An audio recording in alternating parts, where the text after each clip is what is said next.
What is up, all you individuals out there? It's me, full-time anime man, and I am here with What If Deku Had a Shadow Wolf Part 12. Now, before I get started with this story, I would like to tell you guys the hero name for Koi-san, and I'd like to thank two individuals for giving me the idea. I'd like to thank Ukami3483, and I'd like to thank Omar Gilly 1907. For the name that I've come up for Koe-san, she will be known as the Shadow Goddess Korai Okami, the Shadow Hero. Now, with that out of the way, let's go ahead and get into the story. This is What If Deku Had a Shadow Wolf, Part 12. Hope you all enjoy.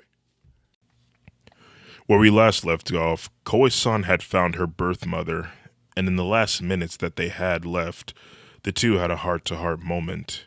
But, on her way back home, she was confronted by Tokoyami, who wanted to see how well Koe-san was at fighting. After that was done, Koe-san had made it home and found Tomura kissing another woman. We pick up where we left off. Koe-san then angrily runs in and she slaps Toga across the room with one hit. "What the hell do you think you're doing? How dare you kiss another woman? Explain yourself, Tomura!" Koe-san, I thought she was you. What? You freaking jerk!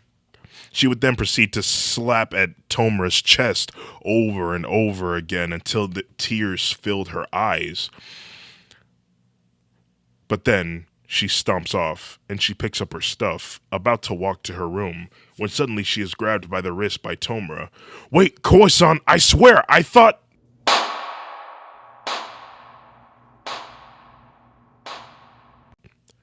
She slaps him across the face. "Don't you dare touch me!" Koe-san then stomps off to her room and Hati follows behind her. Tomura then went to Toga, but she slips past his fingertips and escapes. He approaches Koe-san's door, but he is warned by Skull to give her some space because a mad woman is a dangerous woman. But he did not heed his warning, and the second that he knocked on the door, a shadow sword pierces through the door and nearly missing his head by a millimeter, and Koe-san yelling through the door, "Go away!" He then runs off saying, "Okay!" A few hours have passed. Koe-san has been crying her eyes out in her bed, unable to accept the reality that she saw her man kissing another woman. When she was ready, she asked Hati what happened before I showed up. Hati goes on to explain 20 minutes before she had shown up, her doppelganger had just walked through the door. "I tried to greet you, but for some reason you ran past me as if you didn't see me. Your doppelganger just ran around the house looking for Tomura, and when she found him, she was all over him, like hugging him and trying to kiss him, but Tomura would just wanted to talk to you." "Oh, oh, come on, Tomura, I haven't kissed you all day." "I know, but I I have something I want to say." "Okay, what is it?" "Listen, I noticed that you've been very distant from me, and I really want to understand what the matter is. If there's any concern, I really would like to help you in any way that I can, Koi-san." Yeah, it's nothing. It's just I've had a lot on my mind, but I'm okay now. Come on, here, how about a kiss?" "Koi-san, please, just let me speak a little bit more." Time passes, and Koi-san's doppelganger was barely paying any attention to anything that Tomura was saying. Then Hati enters into the picture. "Koi-san, why is it that you ran past me when I was trying to talk to you?" Who are you? Go away." "Excuse me, child, you do not talk to me like that." "I said go away!" Tomura says, "Koi-san, what has gotten into you? Why are you yelling at her?" "I just got a lot on my mind right now. Please, go away, doggy." Ooh, Hati did not like being called that. "Doggy. Child, you will address me as Hati, otherwise I will strip you of your powers for 1 week. Do you understand me?" "Yes, I'm sorry." Her doppelganger begins to cry. Koe-san, what's wrong? Come on, talk to me, said Tomura. Koe-san then gets up from her seat and walks towards the kitchen. It's just, lately I think I'm ruining our friendship because we became a couple. I fear that things might change too much at a point where I don't feel the same way I used to. Tomura comforts her, saying, nothing is going to change between us. Don't ever feel like I love you any less, no matter what title we call each other. He then reaches into his pocket, about to pull out something circular, but he decided that now wasn't really a good time. He takes a deep breath and says, I love you, Koe-san. Always remember that. Okay. The doppelganger then hears someone coming through the door, and she asks Tomura to close his eyes, to which he does, and he feels her lips pressing against his. And just as he grabs the back of her head to dig deeper into the kiss, he suddenly hears something drop, and he opens his eyes and looks and sees Koe-san. And that's what happened. Wait, Toga was me? How did she look like me? I don't know, but note, I do think that Tomura didn't know it wasn't you. Not only did she look like you, but she even smelled like you. Koe-san then gets up and she goes to Tomura's room and knocks on the door. Come in, said Tomura. She opens the door. Hey, Tomura. Oh, hey, Koe-san. Please don't hit me again. I won't. I overreacted. Hati told me what happened, and I'm sorry. It's okay, Koe-san. Here, why don't you come over here and sit next to me? Instead, she sits on his lap, and Tomura says, I hope I'm talking to the real you when saying this, but why is it that you've been so distant from me? Well, Koe-san holds her hands up to her stomach. She wanted to tell him, I'm pregnant, but she just couldn't find a way to do it. Instead, she said, it's complicated, but I will say this, there's going to be more of us to join the team. She takes Tomura's hand and places it on her stomach, hoping that that would send a message, but instead, Tomura says, oh, are there going to be more people joining the league? She giggles and says, not yet, Tomura. Looking down at his hands, she says, do you remember when All For One gave you the hands of your fallen family members? Yeah. I don't know why, but I really wanted to keep them because something about having them on me, it drew them to me. When I first put them on, they did something to me. I cannot explain it, but it felt comforting. But when you saw me with them on, you were scared and you said that I shouldn't keep them because they're the hands of my past and they're going to keep me there. And I need to set myself free from it. And so I followed your advice and I threw them away. And I don't know why, but I'm really glad I did. It's probably because you were right. It's been so long since I remotely thought about my family. Because you were there to help me outrun my past, and made me live life to the fullest. I'm glad you came into my life. She smiled and said, I'm happy to be a part of your life. So, did you get any answers from Toga on why she did what she did? Well, I tried, but she got away. But I think she purposely did this so that there would be a skirmish between us, to separate us. But she won't. Nobody will. He takes a deep breath and reaches into his pocket. He pulls out a ring and he shows it to Koe-san. She gasps, holding her hands to her mouth. What is... Tomura gets up and he gets on one knee and says, Koe-san, I know what you're thinking, and it's not exactly that. At least, not yet.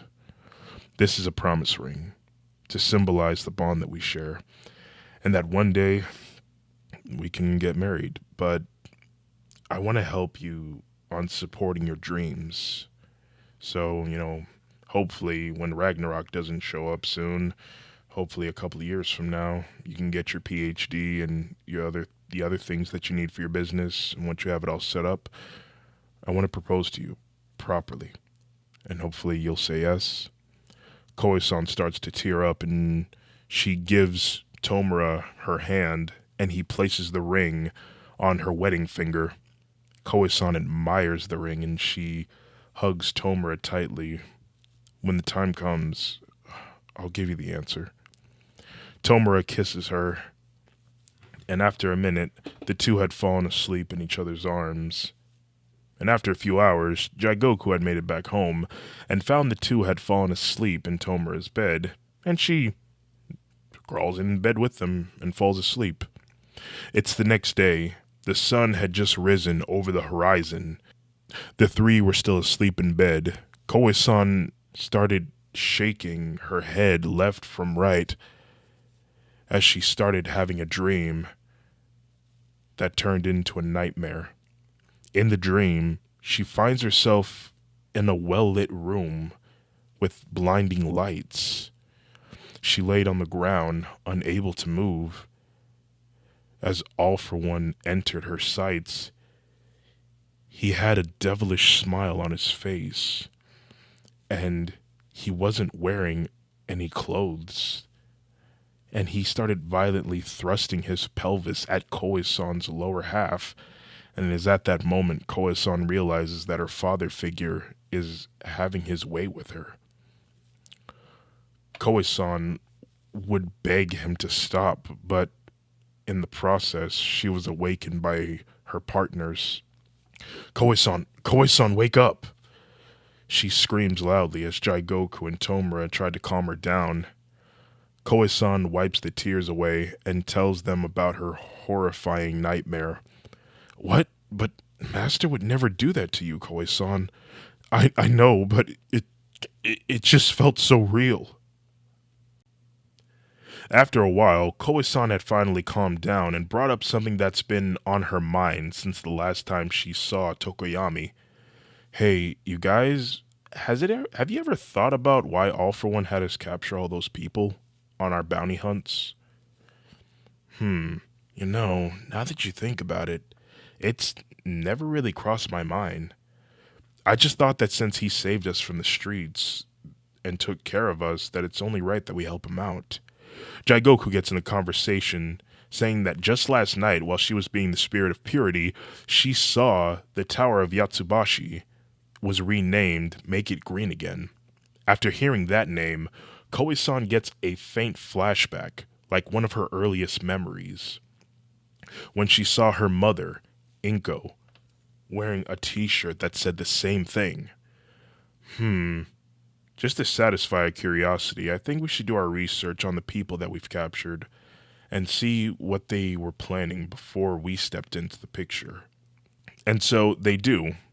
They do their research on Pixie Bob, Crimson Riot, Godzilla, Rikuro Nomura, aka Number 6, and Yatsubashi, of course. Pixie Bob, along with the rest of the Wild Wild Pussycats, were planning on building a camp in the Beast Forests. But one day, Pixie Bob disappeared, and the camp never came to be. Godzilla was developing a plan on building an island that is constantly moving, called Island. But one day, he disappeared, and it never came to be. Crimson Riot was going to have his own agency built, but one day, he disappeared, and it never came to be. Koe-san says, you guys, I'm starting to see a pattern here. Each and every one of these people were going to build something in their honor, but we came into the picture and stopped it. That's what they all have in common. Tomura says, but why would Master have us stop building productions from happening? Jigoku says, I've learned that Make It Green Again is a foundation about preserving life on Earth and also bringing down large companies and having their buildings demolished. And the strangest thing is that nobody knows who the CEO is. You don't think it's All for One, do you? Koe-san says, I mean, it's the only thing that makes sense. These people were captured. Him demanding Yatsubashi's company, coincidentally changing its name to the same company that has no CEO name. That's a pretty big coincidence. They think for a second, and Tomura says perhaps we should confront him with our concerns. But Koe-san objects to that proposal, saying that there is a huge chance that he might lie to them, because even if they confront him with the evidence, he'll just lie because he's never told us about this, so why tell us now? Jigoku says, I have an idea. Perhaps we can get close to his computer or his files, and I can look through it and see if I could find anything that confirms our theory. I don't think that's a good idea, Jigoku. What if you get caught? I won't get caught. I'm the spirit of purity, remember? I could be nowhere and everywhere at the same time. Tomura says, I still think that it's a bad idea, but if you really do think that you can do it, I guess it's only right that we give you a shot. Koe-san says, we have done this for a long time. We deserve answers. It's the next day, and the Phantom Menaces have requested to meet up with All for One. When asked why, Jigoku quickly answers, well, we have a pet for Eri and we want to surprise her with it. All for One is a bit quiet for a moment, but then Hati speaks in Koe-san's head, saying, Koe-san, say please, Daddy. Koe-san is a bit reluctant, but she says, please, Daddy? To which All for One agrees, and they quickly go to the pet store, get a puppy for Eri, and the three would head their way to the bunker, and just before they enter, they relay the plan one more time. They enter the vicinity, and they all take the puppy to Eri, and the two would almost immediately grow a connection to each other. The three would play around with Eri for a while. At some point, Eri put her hand on Koe-san's stomach, and she smiles for the first time. And Koe-san blushes. They tell her to take good care of the puppy, and that they'll come around and play with her the next day. Soon, they go to All for One's office, and they manage to convince him to take their talk outside of his office. As they were walking down the hallway, Jigoku just collapses to the ground. They all check on her, asking her what's wrong, but she doesn't respond. They quickly take her to the medic, and All for One would ask Koe-san and Tomura, has anything been going on with Jigoku for her condition? To which they didn't know. Inside the medic room, Jigoku opens one of her eyes, making sure that no one is looking. Making sure that she's in the clear, she goes for it. She gets out of bed, and she climbs the walls and enters the drop ceiling, removing one of its block covers and climbing through, and putting it back, but leaving a dummy in the bed to assure that whoever checks on her thinks that she's there. She sneaks her way through the ceiling and exits into the hallway, staying out of sight of cameras, and back to the entrance of All for One's office. But she found that the door was locked. Looking up, she sees a very narrow window that was open. She then jumps through the window and lands on her feet. Phew, it's a good thing I'm flat-chested. She then approaches the computer and file cabinets, and she looks through the computer first. So far, doesn't seem like there's anything that could confirm their theory on the computer. However, when she looks through the filing cabinets, it seems like there's nothing out of the ordinary. She just finds files on the missing heroes that they've caught over the years. But she reads the files and that they've all been stamped with foundations canceled. Why would he need to stamp that on the heroes that we've caught? I'll have to report this back to the team. She stands up, and by accident, she knocks over a lamp, causing a loud noise to ensue, and All For One and the rest of the team heard it. What was that? Asked All For One. It sounded like something fell over. Wait here, I'm gonna go check it out. Koe-san's heart starts racing, and Hati says, I'll go get her. She then quickly ushers towards All For One's office, using the shadows to hide, and she quickly enters the room and takes Jigoku to the abyss, making sure that she had cleaned up her mess before leaving. All For One opens the door, and yet everything seems in place. Taking a few steps inside, he sees a piece of ceramic on the floor. Leaving the room, he goes to check on Jigoku, and it is at this point that Hati puts Jigoku in the medic room just above the drop ceiling and returns to Koe-san. Goku climbs back into the bed just in the nick of time after All For One enters and sees her still in bed. He shakes her to try and wake her up, and she wakes up, saying that she feels better now. She then gets out of bed and she returns to the squad. But All For One looks up and he sees that one of the ceiling covers is slightly ajar. All For One rejoins the group and says, What is it that you all wanted to talk to me about? Koe-san is the one to ask. Daddy, why is it that you had us capture all of those people? All For One is a bit hesitant, but he explains that the people that they've captured were associated with businesses that plan on destroying plant life, and that he wanted to stop all of that from happening to preserve life on Earth. He also goes on to tell them about a quirk that allows him to live longer than the average human, and in his times of being alive, he has seen out of all the evils that this world had to offer, the Earth is the only thing that suffers the most. You see, we humans are the deadliest infestation.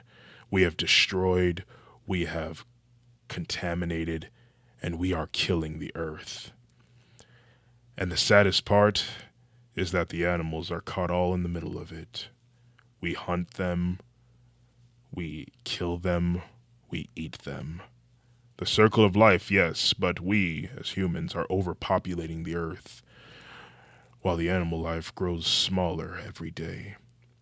I've tried to reason with the people of the world, but no one listens, and that's why I've decided to do something, to train you three, to slow down the Earth's deterioration. I am hoping that with time, we can convince the people to do better for the Earth. Do you understand? They all look at each other, and they all grudgingly said yes. Before they leave, All For One tries to hug Koe-san, but when he tried that, she had a flashback of her dream, and she ran and hid behind Tomura. All For One asked, What's wrong, Koe-san? Why are you scared? She doesn't say anything. Instead, Tomura explains that Koe-san had a nightmare about him, but he didn't give her the details on the nightmare. All For One says, Very well then, you all have a safe trip back home. When they made it back home, they all sat down and Jigoku tells them about the files that she found and what they were all stamped on about the foundations being canceled. Koe-san would tell them that All For One may be telling them the truth, but he continues to hide the details. I think he is the CEO of Make It Green Again, but why doesn't he trust us and just tell us the whole truth? Tomura says, I don't know. Maybe he's not so certain about his plans? I mean, so far, what has changed ever since we took those heroes? Not really much, if you ask me. I think we should keep waiting and see where he goes with this, now that we know the truth. It's December 24th, Christmas Eve, and one day, during class, There was presents on Koei-san and Jaigoku's desks. It was a present from their classmates. Uraraka was the one that said since they didn't have hero suits, they made one for them. Koei-san was the first to open hers, and inside was multiple pieces of clothing. There was a single black hoodie for head coverage. The next thing she had was a pair of black sleeves. She also had tight jeans that gave her mobility. And for torso coverage was a black compressed tank top. Koei-san's eyes twinkled with amazement, and as she saw boots that reached just underneath her knees and a black scarf to complement her outfit. Now, I'm gonna try to find the image that I found this off the internet just to show you guys a reference to what I'm talking about. I think this fits Koei-san very nicely. Thanks, guys. I love it. Jaigoku would open hers, and it would be the same thing as in the original material. On that day, it was a stealth test. The challenge was to cross City B in the dark without being spotted by cameras or lights or villains. Koei-san was first to go, and everyone sees her in her new outfit. Wow, guys, I love this suit. It's gonna help me blend into the shadowy spots. Her timing begins, and she runs, and everyone was amazed by her movements. She moved like a ninja. Her footsteps were quiet, as if she was lighter than air. Her movements were. She moved with such accuracy. She had to have been training like this for many, many years. She avoided the sight of her challenge and completed her task within under a minute and a few seconds. Mina says, "Wow, Koei-san, you're a pro at sneaking. How did you do all that?" "Sorry, Mina, but those are my secrets." A few hours had passed, and Koei-san and Jaigoku were thinking of a present to give to Tomura and to each other. For you see, the Phantom Menaces do their secret Santas, and since they see each other in a new light as romantic partners, they want to spice things up a little bit. While at the mall, Koei-san asked Jaigoku what she think Tomura might want. "Well, I mean, whatever you give him, you know he's gonna love it with everything he has." "So will I." Koei-san looks over, and she sees a dog collar, and she gets an idea. And she turns to Jaigoku with a large smile on her face. "Hey, Jaigoku, I know what I want to get to Tomura, but I'm gonna need you to get me something in return." A few minutes after shopping, Jaigoku went home while Koei-san found herself in the neighborhood near her Uncle Korigiri's bar. She enters without him noticing, and he sees her looking down at a picture of a young Aizawa and present Mike. And she also sees a man with what appears to be light blue hair with that almost resembled flames. He sighs loudly. "Hi, Uncle Korigiri." He jumps out of being frightened. "Oh, Koei-san, hi, I didn't hear you come in. Hi. What can I do for you?" "I just wanted to say hi. I see that you were looking at a photo of Aizawa and present Mike, but who's that guy in the photo?" He sighs. "It's me before my accident. I can never truly reveal myself to Aizawa or Mike because I'm afraid of what they would think of me. I'm not exactly the same person that they once knew."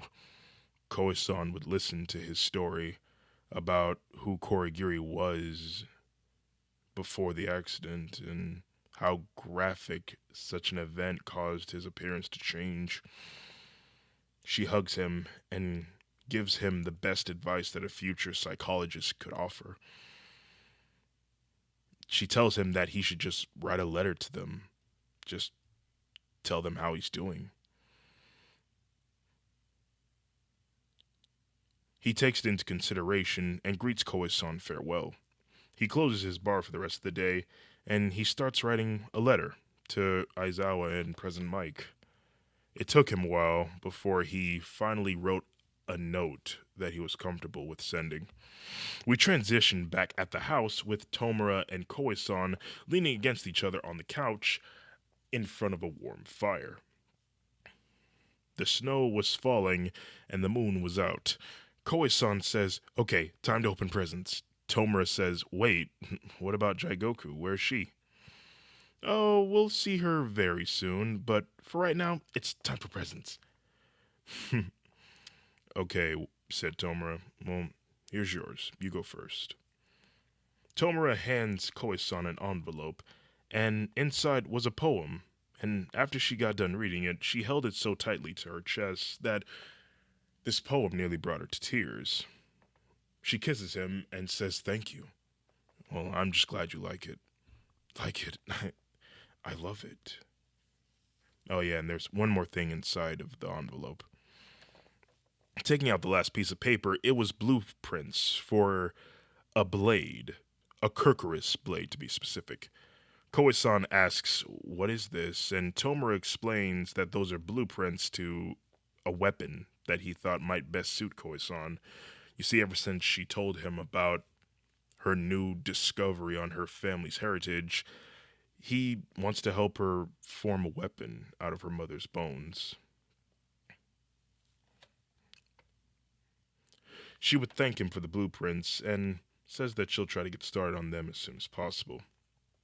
But now it's time for Tomura's gift. She would hand him a very thin box that had a ribbon wrapped around it. Okay, let's see what we have here. He opens the box, and a confused look takes his face. Because inside was a collar and a leash. Both of them had this sort of fluffiness around the collar and around the handle of the leash. Uh, Koe-san, what is this for? Looking over, he sees Koe-san taking off her clothes. What are you doing?" "Oh, well, I thought that maybe tonight would be a good night to walk the dog. Oh, and, right, I gotta ask. Hati, Skoll, do you mind leaving our bodies for a little bit?" They do this, and Tomura would put two and two together, and then he would turn to Koe-san, who kept her undergarments on, but she had went ahead and put the collar around her neck and handing Tomura the leash for holding. He takes it. His face was red with embarrassment. Are are you sure about this? It's snowing outside." Koe-san says, "Well, anything for my master. Now come on, it's time to go for walkies." They walk around the corner, and after a short walk, they make it back to the front door. And this is where Koe-san tells Tomura that Jaigoku most likely has his present ready for him. Okay, well, we should get inside and find her.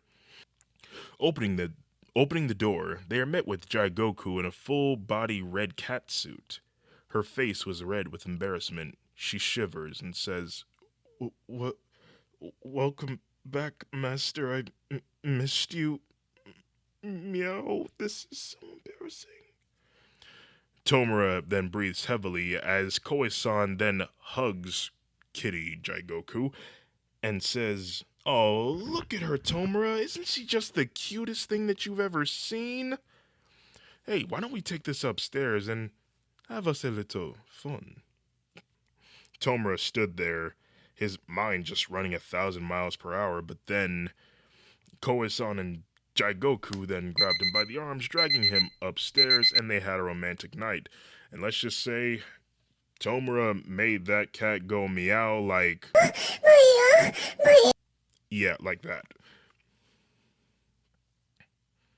Koe-san is the first to wake up, yawning and stretching, and suddenly she hears a high-pitched noise that caught her attention. She closely listens, and she follows the noise to the corner of Tomura's room, and behind the shelf, she had found a small hidden camera.